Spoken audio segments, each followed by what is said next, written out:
प्रोफेशननं मी teacher आहे, त्यामुळेच मला Insta आणि YouTubeवरती खूप सारे मेसेज येतात, की तुम्ही जॉब करत नाही का? तुम्ही जॉब का सोडला? त्याचबरोबर तुम्ही टीचर आहात ना, मग YouTube का करता?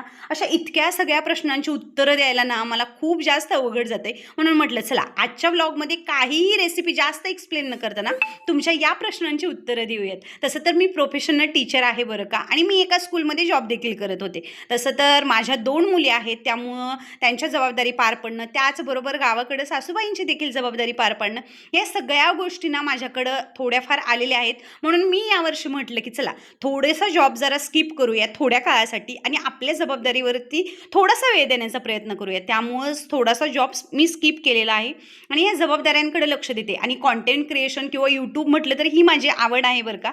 तसं तर मला यूट्यूब खूप दिवसांपासून आवडतं, त्यामुळं मी याच्यावरती अगदी देखील याच्यावरती प्रयत्न केलेले आहेत, पण ते काही इतके सक्सेस झालेले नाहीत. म्हणून म्हटलं चला यावेळी प्रयत्न करून बघूया आणि कुठपर्यंत सक्सेस जाते तेही बघूया. म्हणूनच मी याच्याकडे वळलेले आहे आणि जॉब स्किप केलेला आहे थोड्या काळासाठी. पण याचा अर्थ असा नाही की मी माझं प्रोफेशन सोडेन. आवड आणि प्रोफेशन दोन्हीही जपणं खूप महत्त्वाचं